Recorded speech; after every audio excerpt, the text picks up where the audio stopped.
Hello there, very good evening and welcome to our Primetime News Bulletin. I'm Shane Silva. And I'm Samadhi Gunasekara.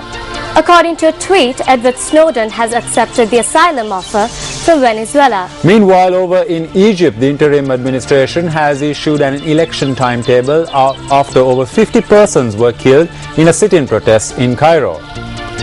The News First international desk will have more details in the news. But first, a look at tonight's headlines. Parliamentary Select Committee convenes despite the absence of the opposition. President informs the Indian National Security Advisor that the PSC serves as a forum to reach a common consensus on implementing the 13th Amendment. Railway strike called off, operations along the railway tracks restored. Private bus owners say they will launch a strike tomorrow. And the MV Albedo sinks off the coast of Somalia with a crew of Sri Lankans.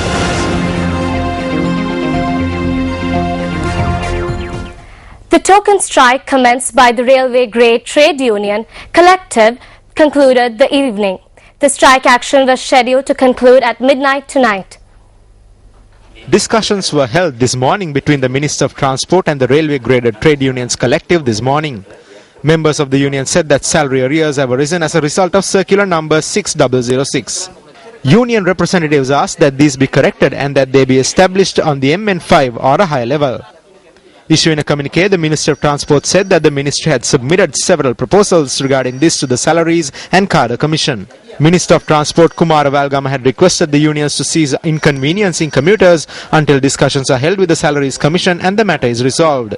The minister has said that if this does not happen, then alternative methods will be looked at to operate railway services for the convenience of the public. Speaking at these discussions, the secretary to the ministry, K.D. Dhammika Pereira, had asked that unions act in a manner that minimizes economic losses to the country and the people when engaging in such trade union action. Only a number of railway turns were in operation today as a result of the strike action commenced by the railway unions. Our cameras captured footage of how commuters at a number of railway stations had been affected by the strike. Experts opine that it is not only the relevant institution that incurs losses through such trade union action. The views expressed by these disgruntled commuters affirms this view. It is the people that lose through this. It is their time that is wasted. There is no point in going to work at 9 or 10 am. We have to get to work before 7:45 at least. We cannot go either. There is no point in going to work at 9 or 10 am. We have to get to work before 7:45 at least. The workers' problem is the latest in the myriad of problems facing the transport sector today. We must reduce the continuous losses that have been incurred, and the transport sector must contribute to the development of the country.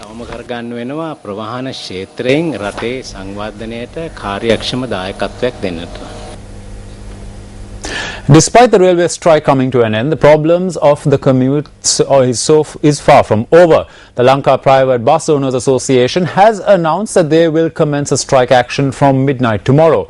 The president of the association, Gamanu Wijeyaratne, said this decision was arrived at owing to the failure of the authorities to pay attention to their request for an increase in bus fares.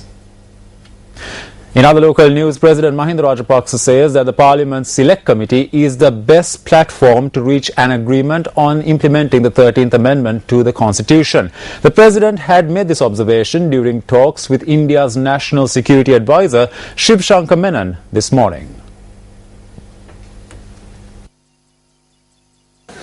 The Presidential Media Unit said that the President had clarified to the Indian National Security Advisor the practical problems that arise when granting police and land powers to the provincial councils in a small country like Sri Lanka.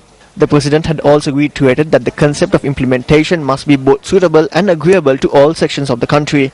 Issuing a communique, the Presidential Media Unit noted that President Rajapaksa had also informed an Indian National Security Advisor that reaching an agreement on the 13th Amendment to the Constitution is a priority for the government and that the participation of the Tamil National Alliance in the Parliamentary Select Committee is important. The President had also asked that India encourage the Tamil National Alliance to participate in the PSC. According to the Presidential Media Unit, the President had also noted that the government is committed to taking this process forward, regardless of what obstacles may arise. Director of the Prime Minister's Office in India, Manu Mahawar, India's High Commissioner to Sri Lanka, Y.K. Singha, and India's Deputy High Commissioner to Sri Lanka, P. Kumaran, also participated in these talks.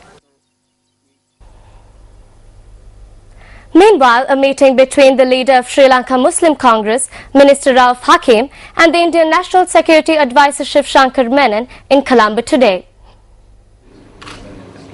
Representatives including parliamentarians from the Sri Lanka Muslim Congress were present during this meeting. The representatives informed the Indian National Security Advisor of their stance on opposing changes to the 13th Amendment to the Constitution. We informed him of our public stance, and we will not pledge our support to any amendment to any section of the 13th Amendment to the Constitution. He informed us of the Indian government's stance, that India is not considering this as an issue facing a single group or ethnicity, but as a main issue for all Sri Lankans. He said that the Indian government's concept is that it should not be changed and that there should be broad discussions. We were also informed that they have expressed their dismay over any measures to have this amended in haste or to dilute it.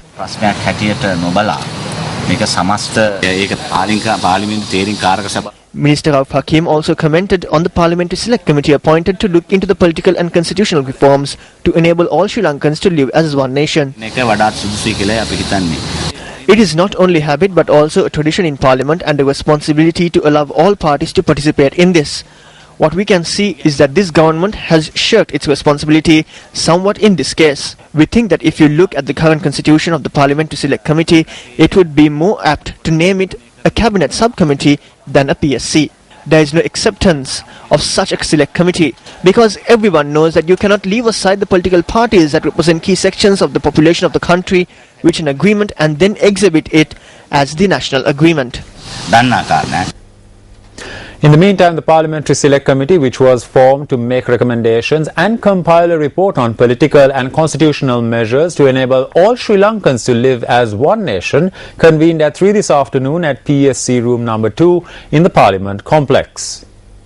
In the meantime, former Sri Lankan Permanent Mission to the United Nations, Dr. Dayan Jayathilaka, says that President Mahinda Rajapaksa decided to hold elections in the northern province at the nick of time. The former diplomat also commented on the visit of Minister Basil Rajapaksa to India during the program Vantage Point on News First, which will be telecast on Thursday. That I think President Rajapaksa decided that whoever said what, the price of not holding that election would be far higher.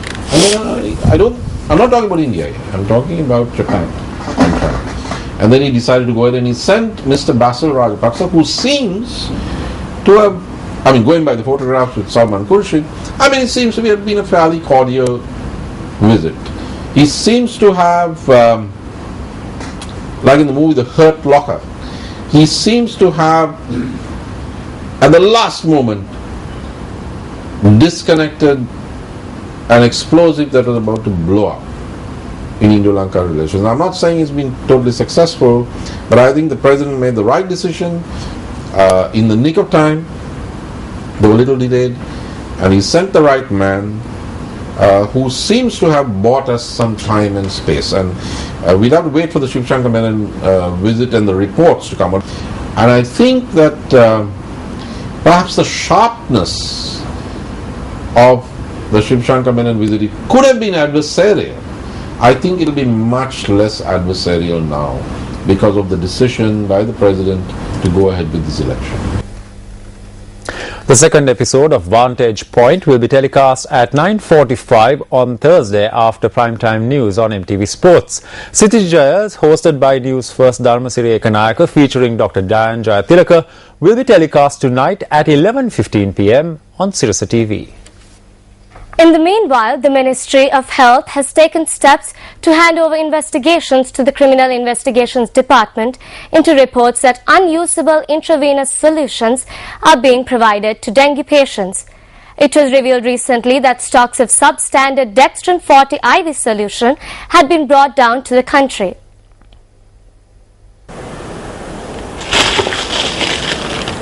I am inside a storage facility of the Medical Supplies Unit of the Ministry of Health. What I am holding in my hand is a solution Dextran 40 that is provided to dengue patients. This became a heated topic of discussion in the country yesterday, with trade unions revealing that stocks of substandard solution had been brought down. This was reported on Primetime News on News First last night. Health authorities responded to these reports today. නේදී සෞඛ්‍ය බලධාරීන් ඊට ප්‍රතිචාර දැක්වුවා. Doctors say that the Dextran 40 solution is a crucial solution that is provided to dengue patients whose blood platelet count drops rapidly. මේ Dextran එක Look at this Dextran solution. There are pieces floating in it. It is plastic or something of that sort. Look at the standards. What would happen if this is introduced to the bloodstream? The cause of death will be this and not dengue. This is a serious situation. ඒ නිසා මේක ටිකක් බරපතල තත්ත්වයක් තියෙනවා. There have been various reports regarding the quality of this drug. Accordingly, we have issued instructions for hospitals to analyze the drug before administering it. If there are no particles in it, then it is safe to use.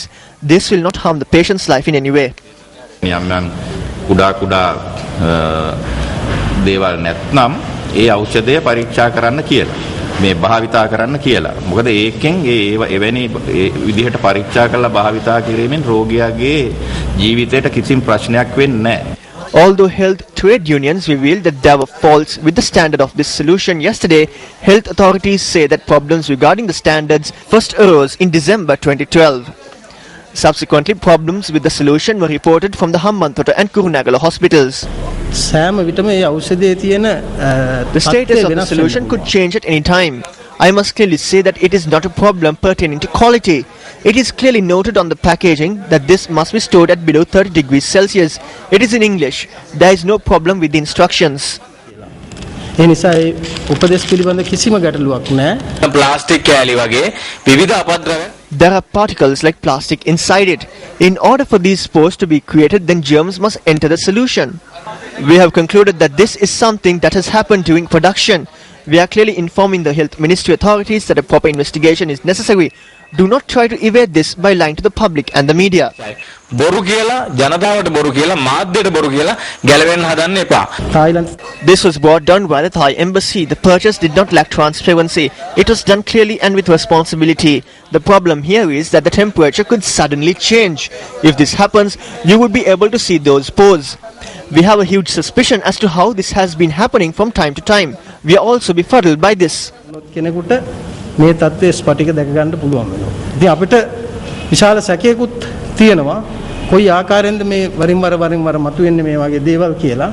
මේ වගේ දේවල් මතුවීම ගැනත් අපි මවිතයටපත් වෙලා ඉන්නේ. Journalists questioned health authorities as to whether there is a risk that particles invisible to the naked eye could enter the patient's body, as the solution is administered intravenously directly to the bloodstream.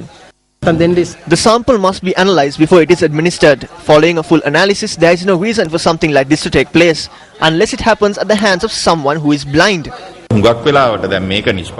When a problem arises regarding quality, we call for explanations from the manufacturer. They have informed us that some of these could be acts of sabotage. We are informing the CID of this in order to address these concerns. ඒ අවස්ථාවක් තියෙනවා නම් ඒක නැති කරන්න තමයි අපි CID එකට